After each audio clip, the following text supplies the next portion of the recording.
Hello everyone. Today I'm going to talk about the Big Brother Canada 3 players and rank them based on their abilities as players and ranking them in the tiers that I have set up, which is Abysmal, Bad, Potential, Mediocre, Solid, Good, and Great.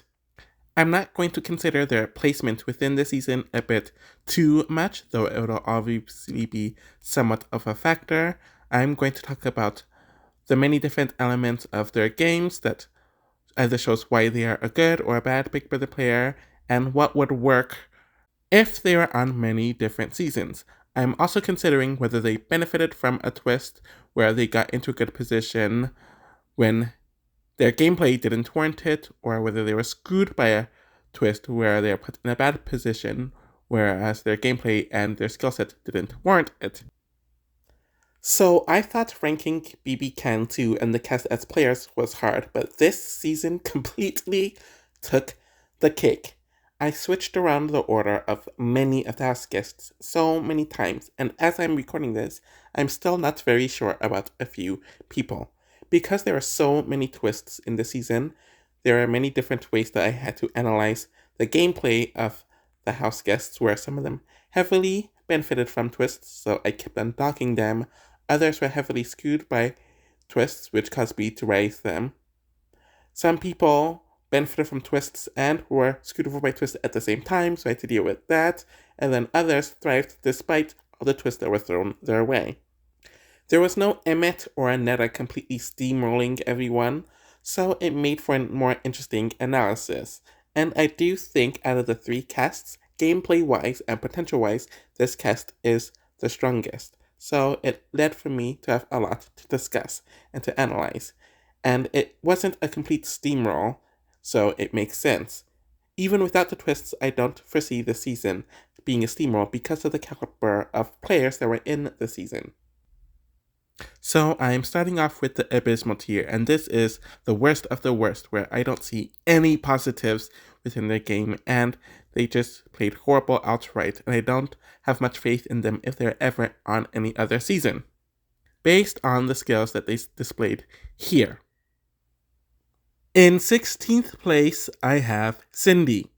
So she was nominated by the House within the first day for making a poor first impression on the House guests, and she had to win the veto, where she could have been the first boot had she not won it. She decided to have a game conversation with a group of people that did not include the head of household in the HOH room, and in addition to that, didn't check around the room to make sure that there were no spectators. This caused Kevin to overhear her conversation about the girl's position in the house and spreading it around the house. She didn't have any close allies outside of Sarah loosely and her showmance Jordan for the first time, and they didn't even care to keep her around. She was very game body throughout the season, and she struggled to make personal or strategic connections. She needed to have the other pre-jurors, mainly Neha and Greg, tell her about the dynamics of the house, which she didn't know herself, causing her to figure out or to be told that Jordan and Zach were playing all sides. Take note that most of the pre-jury buybacks are sequestered separately, so she was lucky that this wasn't the case either, since if they were sequestered separately, like most BBUSA pre-jury buybacks, I doubt she would even have this information, and she couldn't do anything. So she was able to win her way back into the house and won immunity for herself, but she used the information horribly. Instead of socially integrating herself back into the house, she decided to spill all the information she got from Greg and Neha to Sarah, Brittany, Bruno, Bobby, and Godfrey to cause an ill-advised flip on her showmate, who was willing to work with her because he was attached to Zach, who was also open to working with her through Jordan. Take note that Jordan was in a 5-person alliance and she could have been their 6th. She also initially lied about the Jordan vote, but only came clean after she was busted. She complained because people did not care for her consistent campaigning and because they were playing the game differently than her. She wasn't liked throughout the season, she cannot adapt her strategy, and she also benefited from twists. So here's her placement at dead last. At 15th place is Risha. She isn't last because she was somewhat unlucky, whereas Cindy completely benefited from luck and twists. She was nominated by the House, which means she gave a bad first impression, but if there was a singular HOH, she might have made it through the week. She was also voted out by Canada based on a poorly edited premiere episode that only covered the first day. At the same time, she is going to get voted out of the House anyways, even if it was just a normal vote. She stood out compared to most of the cast for many reasons. Her age, being a MILF, comfortable in her own sexuality, and being more hot-tempered caused for the more tame house guests in the season to want her out, which made it hard for her to fit in. She also apparently made some comments about Willow's sexuality, which also rubbed a lot of the house guests the wrong way. Now we are moving on to the bad tier, and these are the people that might have one quality that serves them well in the game, but they have many other qualities that makes them poor game players, and I don't see them doing well either being as respected players or making it far in most seasons that they are put in. So they just have low stakes and low potential or non-existent potential, but they aren't the worst of the worst, so they are here. At 14th place is Greg. He did get himself into a solid alliance that was loyal, with the exception of Zach, and they did want him around, so he is better than the few who are below him due to that. His loud and obnoxious personality made him come off as the leader of his alliance, even though he had very little power within his own alliance. He fell into the trap of the most vocal ones being targeted over the better players within their alliance. He was very vocal about targeting the girls and Johnny, so it made it easy for the other side to target him. While he knew Brittany's narrative about Johnny didn't make much sense, he did not keep his cool and had a huge explosion in front of the entire house, where he argued with Johnny and Brittany, and it caused the narrative around him being a bully to be formed and used against him in the veto ceremony. It made many people not even want to keep him, despite Bruno wanting to campaign for him. He also did not build solid game or personal relationships with the others not in his alliance, like Bruno, Bobby, Willow, Ashley, and even Zach did at times, where they at least had others who were willing to keep them safe and not target them. At 13th place is Pilar. She was one of the people who got some of the most nomination votes in the first night, so she didn't make a good impression, and she got nominated because she made no communication with Cindy, but she would have stayed anyways if it was a normal vote. Throughout the first few weeks, she was in neither alliance, which consisted of the Sarah, Brittany, Neha, Johnny side, or the Chop Shop, causing her to be on an island and turning her into a coaster. She was able to build a relationship with Ashley, who did have connections with other people, and built a connection with Kevin, who also had a few flighty connections. All of this eventually led to the formation of the Diaper Alliance, which consisted of the three of them, Zach and Jordan, the two who had a lot of control of the season up to that point.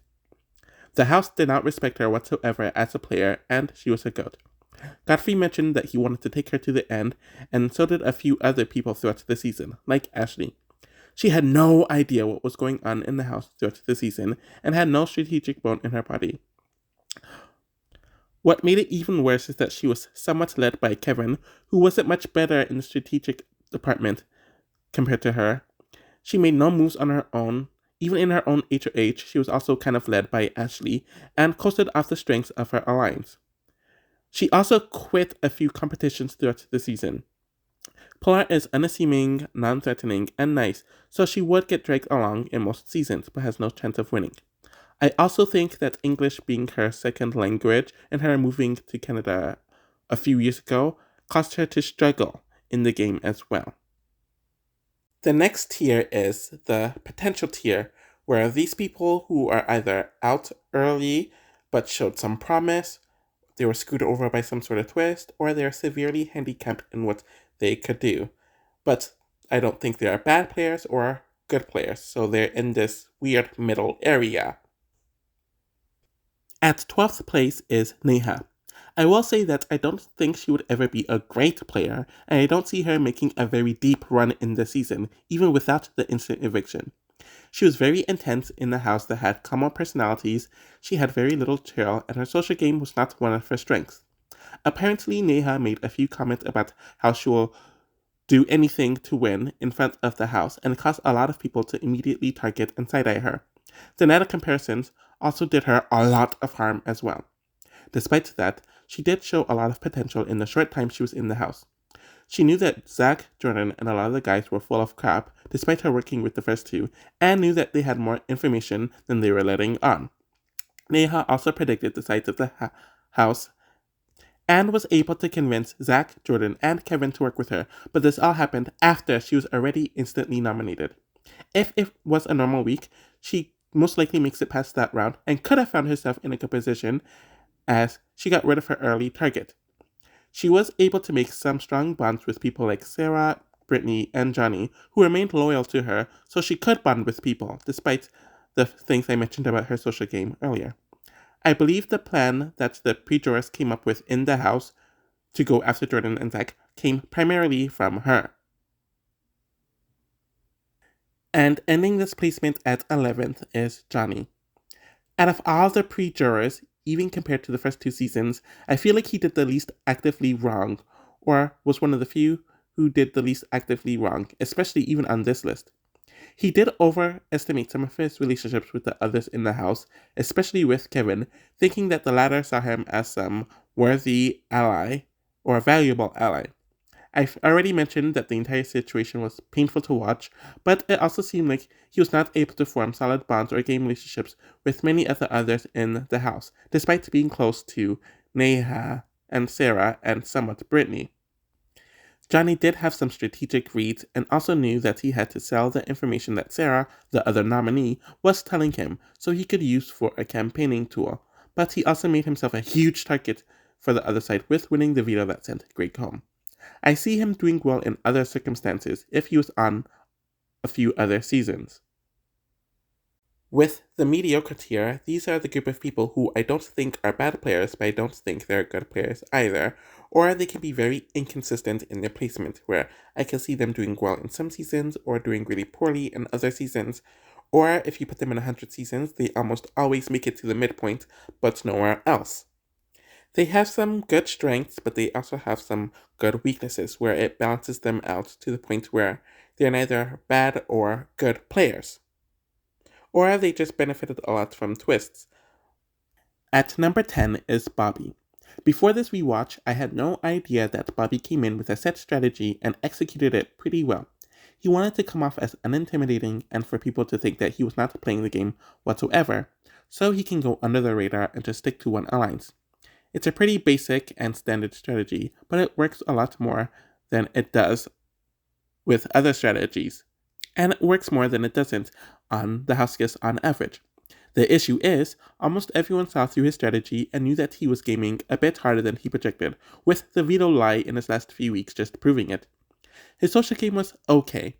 Outside of Cindy and arguably Kevin, he had no one as enemies, and was able to get along with everyone in the house due to his goofy but not obnoxious personality, especially compared to an ally like Greg, which is why he stayed in the house that week.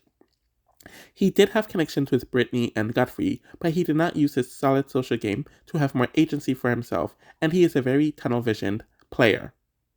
For the entirety of the season, he only thought about the Chop Shop Alliance and held onto it a lot longer than everyone else in the Alliance did, and he had no other parachutes. Ashley, Zach, and even Will were able to find other parachutes that showed their adaptability, and even Bruno did this to a lesser extent, but Bobby just could not move on. Like, literally right after the flip, he made the move to turn on the Cindy, Brittany, Sarah side to kiss up to Zach and to hold on to the Chop Shop Alliance, but it was done. On average, I see him making it to jury on every season, or being like the Caleb, who is used as a shield but never makes it to the end because they're cut as being expendable, but never really has much of a chance to actually win. At 9th place is Kevin. So he got a lot of credit for things in the diary room and became a narrator like Alec and Peter in season 1 and somewhat early in season 2. This is the clear superfan effect that took place in the early BBCAN seasons. A big example of this was him acting like taking Bobby out was a huge, sexy move when it was just a standard move. Another example is him pushing the Fortress Alliance, where it was a fake alliance on Jordan's part, and acting like he manipulated Pilar on her HOH when she just made a standard move and actually listened to Ashley a bit more than him during that week. He was not able to bond socially with the Bobby, Bruno, Chop Shop side of the house strategically or on a more personal level, and it caused for them to target him the entire season. He was never able to make amends with them or cause some sort of truce, even when he sold the girls under the river in week 2. The only close ally he had was Pilar, since Jordan never valued him as an ally until the Diaper Alliance was formed, and it seemed like Zach and Kevin came together because Jordan was gone, and the showmances were together. The fact that no one wanted to save him in the triple speaks volumes, but I'm not counting Pilar since she was the other nominee as well. He was good in competitions, and we know that he would be greater in competitions, and had the good strategy of throwing a majority of the competitions in the beginning of the season. He had a decent read here and there, but generally didn't know a lot about what was happening in the house, since most of the house guests did not trust him, and Jordan, and to a lesser extent Zach, only gave him selective information. He is a nice, calm person, which would cause him to make it to jury on most seasons, but he just gives off an extremely untrustworthy vibes, which builds a target on him, and he's not able to maneuver or manipulate anyone socially or strategically to change his position. Finishing up this round at 8th place is Brittany. I will say that she always had good relationships with Bruno and Bobby, who were not in her alliance throughout the season, and she helped Bobby flip the Jordan vote.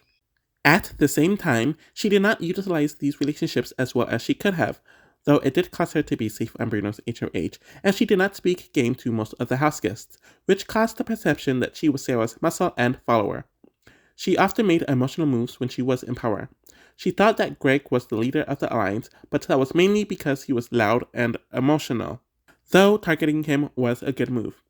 She also got jealous of Sarah and Willow's relationship instead of using that relationship to gain another ally when she was lacking allies in general. Targeting Willow over Ashley was not smart and would have been a fatal error if it wasn't for the coup saving her butt, since Ashley was the HOH that was sending her home the very next round.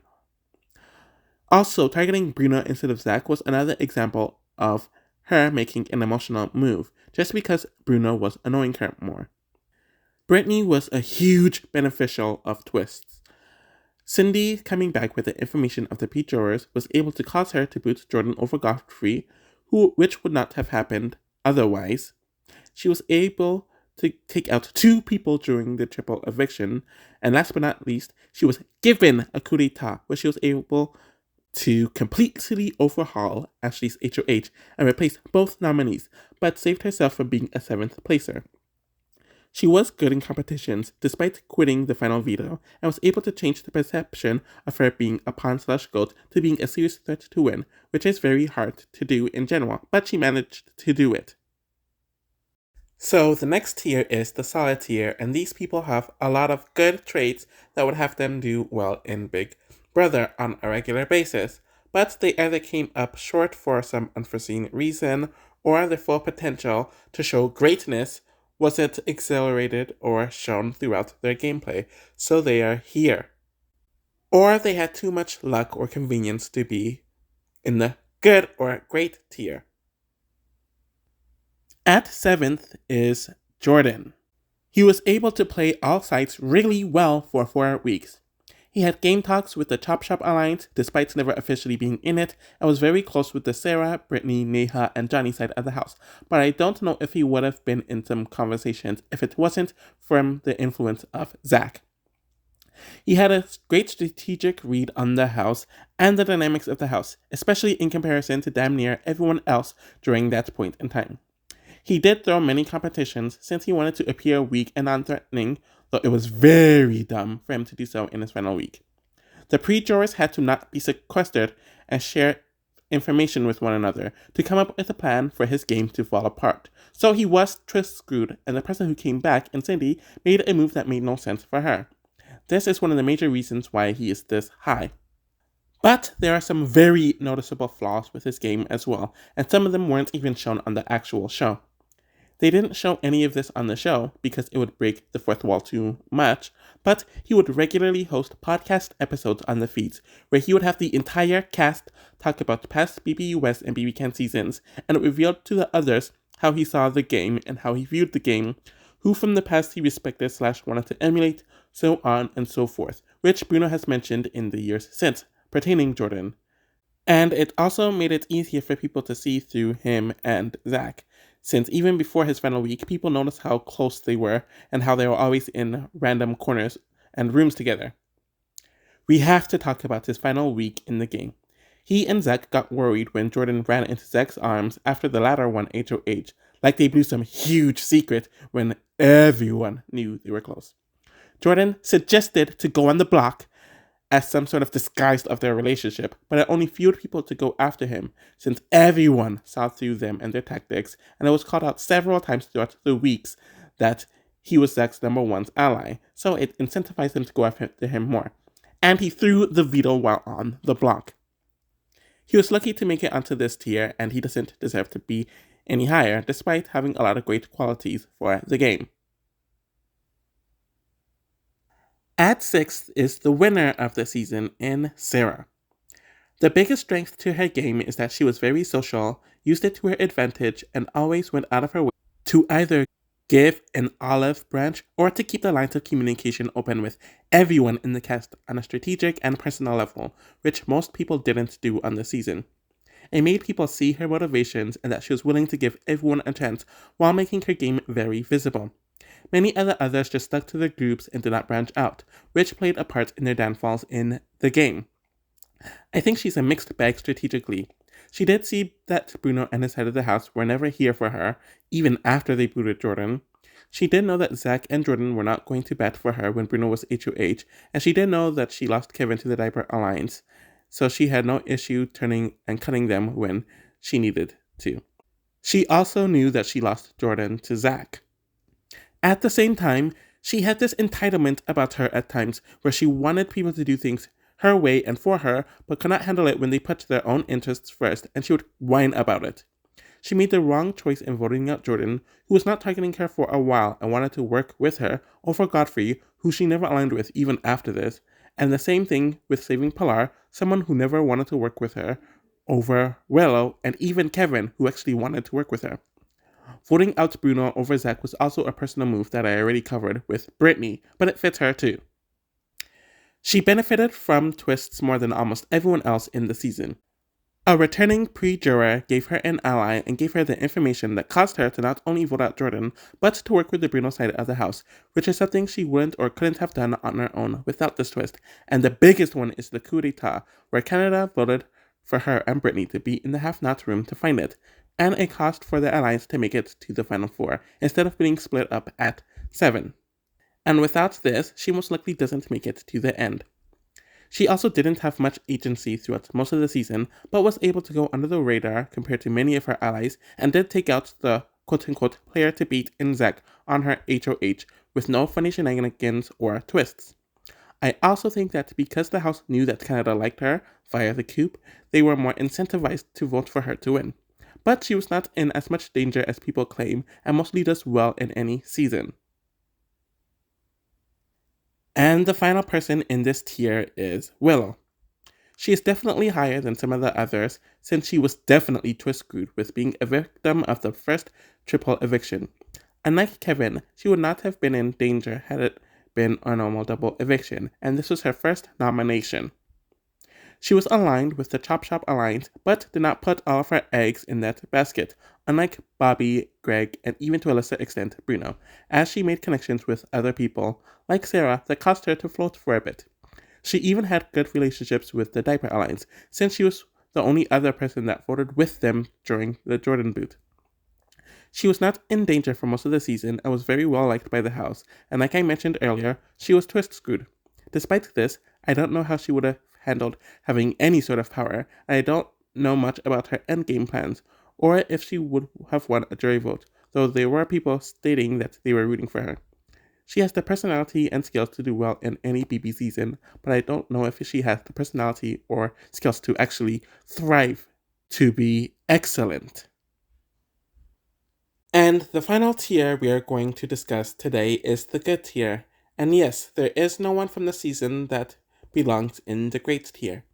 So people in the good tier have all the skills to do well in Big Brother, and in their season, or in the season that's in discussion, they showed a lot of greatness, but there's just something missing that doesn't have me putting them with the best of the best, or they have a very strong flaw that prevents them from being at the top tier.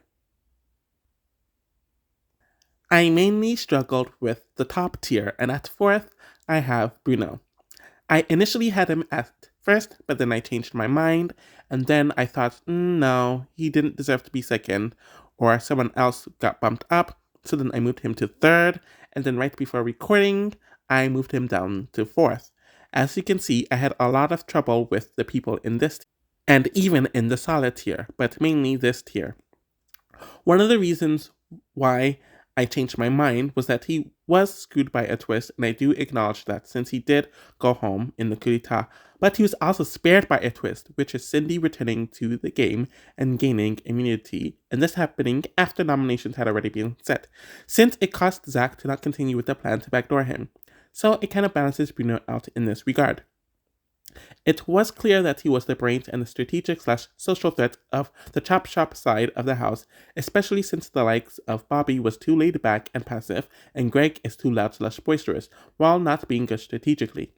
Bruno made the safe move on his HOH with targeting Johnny and not using the double veto, but he also maintained good relationships with people like Brittany and Godfrey, while continuing his relationships with Zach and Ashley later on in the season, which definitely benefited him.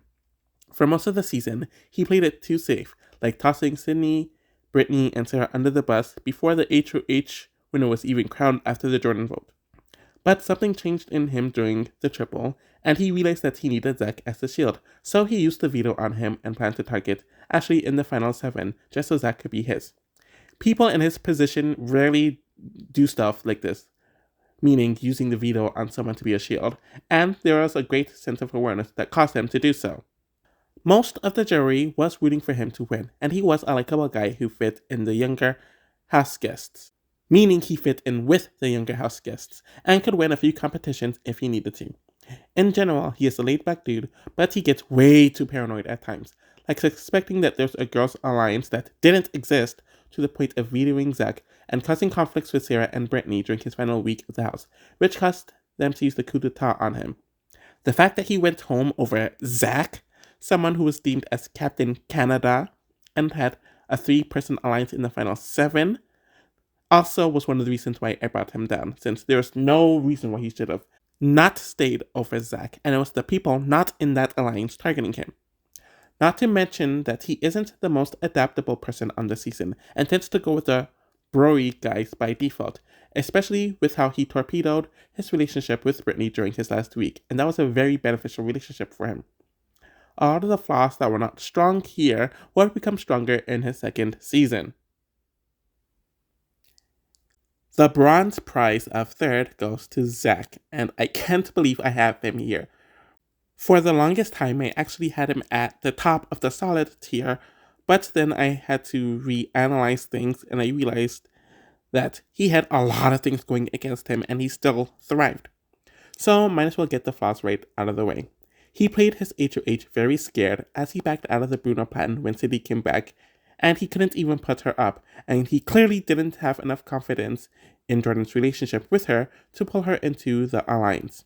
Despite it being Jordan's idea to nominate him, Zach decided to nominate him and won the veto, but refused to take him off the block since he didn't want to piss people off and wanted to hide their allegiance, even though everyone already knew about it. It cost for him to lose his strongest ally during the one time he had direct power, and he cannot find a compatible strategic ally afterwards, as he didn't listen to Ashley when he should have, had different viewpoints than Kevin, and Bruno was just using him as a shield, so his reach started to decline a bit. It kind of has me thinking that he is better when he's not directly in power than when he is directly in power. Some players are like that. Despite that, he was arguably the most twist-screwed in the house, as he had 3 twists that actively derailed his game. The first one was the pre-jury comeback, where they were allowed to be together while waiting for the returning competition and were allowed to compare notes, We saw pre-jury buybacks in Big Brother 3, Big Brother 6, Big Brother 9, and Big Brother 13 when they were all sequestered separately. And that caused his game of playing both sides to be exposed. And without Cindy returning, his plan of actually pawning Jordan and booting Godfrey actually works. Or pawning Jordan and backdooring Bruno actually works. The triple was meant to boot a bunch of big threats, but Bruno ended up saving him with the veto when Bruno could have easily saved Kevin, but it just showed that Zach's social game was a lot stronger than Kevin's. And even with the coup d'etat that was clearly meant to harm him and his side of the house, he stayed over Bruno, despite being in an alliance of three and being the person to beat. But it was the people not in the alliance of three that kept him. Outside of that, he does have all the skills to do well in Big Brother. He had a great strategic read on the house guests throughout the season, though it did slightly whimper as the season went on. He had a great social game, where everyone either wanted to work with him or did work with him. He played both sides really, really well, which says a lot when he's like a 6'5" muscle dude, and he is able to play both sides and to actually lay low for the first few weeks.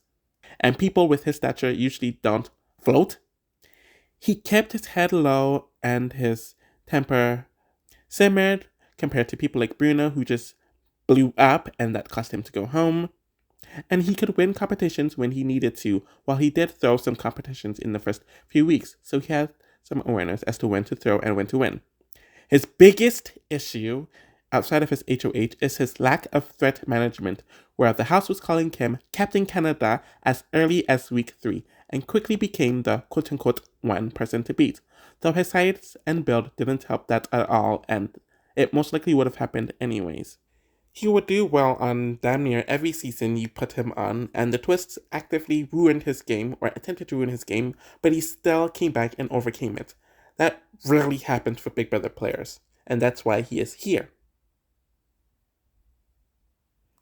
The silver prize of second place goes to Godfrey, and I was very unclear as to whether I should put him here or lower, especially since he had a huge flaw that I'm definitely going to get into.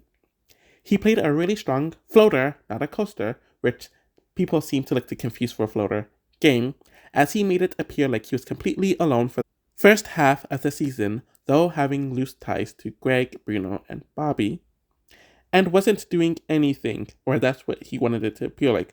Though he did start doing this because he apparently overplayed in the first week, which did make him a target. He was close to the chop shop side of the house without ever being a part of the alliance.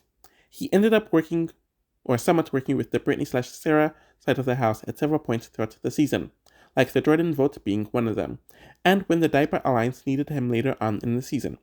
As the latter weeks went on, he went out of his way to reaffirm every single deal he had, whether it was a Final 2, a Final 3, or a Final 4, and always positioned himself in a way where he would be needed with these huge clusters in the house. He threw many competitions throughout the season, which is something many players did in the season, but it also shows how superfan heavy this cast is to have that sort of awareness, which lowered his threat level and caused people to not worry about him. He didn't have a bad social game and actively improved on it throughout the season, especially since he was in a messy position socially in the beginning due to his overplaying. He has one major flaw though, which is why I did not put him any higher, and I struggled with putting him this high to begin with. He had really bad jury management and had the inverse issue compared to Zach, where he went too far with lowering his threat management to the point where he was not a threat at all.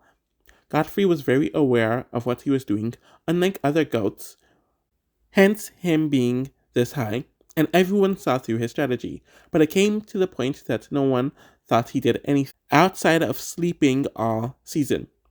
He made all these speeches about wanting blood, specifically Zach's, on his hands, but he actively avoided doing so, continued throwing competitions, and had nothing to do with Zach's actual eviction.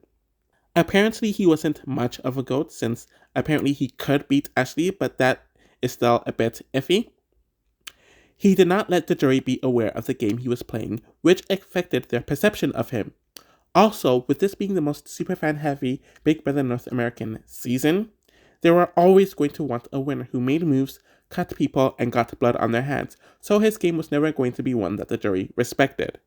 And he also took the wrong person to the end, where he took fan favorite Sarah, who also took out the player to beat, instead of taking Ashley to the end, where he would have had a much better chance of winning.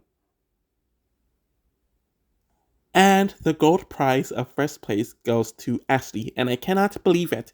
I'm not even the most sure about her placement, but I do think she played a good game and is someone who will always make it far in any Big Brother season.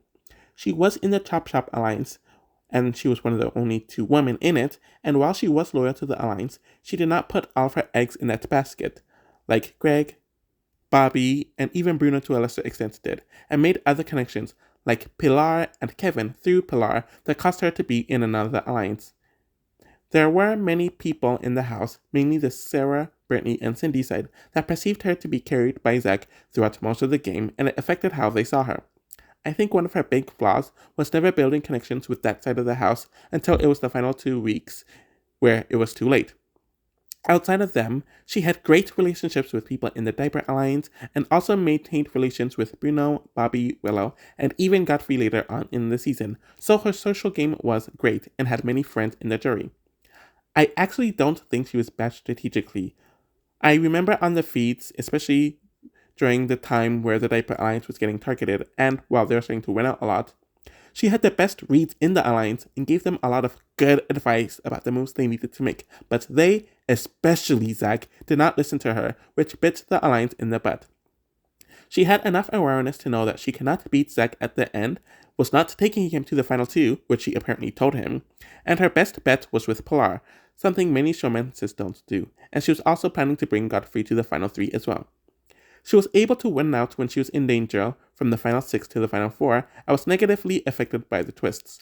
Not only did she lose an ally to the returning twist, but the triple was supposed to remove 2 people of the Diaper Alliance, but she was never even nominated during Brittany's triple eviction HOH, and her HOH was completely thwarted due to the coup d'etat, which no one in the cast knew about existed, unlike the BB7 and BB11 casts.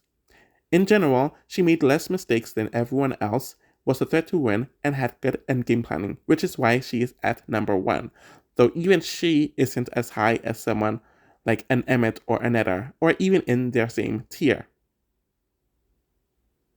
That was a lot to cover. My BBCAN3 review was longer than the prior 2 reviews, and I'm sure that the player tiers ranking for this season is longer than the prior 2 seasons, but it did show that this cast is the strongest gameplay-wise and potential-wise, especially with there not being 1 or 2 people who are just steamrolling over everyone else. But it also just makes me angry because I wish the producers just let them play the game on their own and see what they could have come up with. And I think we would have had a better product had they just left alone the twist and let the cast play the game, since it could have been really cutthroat and they were all willing to make moves. So I'm going to move on to Big Brother Canada 4, and that will surely be something. So thank you all for watching this, and I'll be back soon. Take care.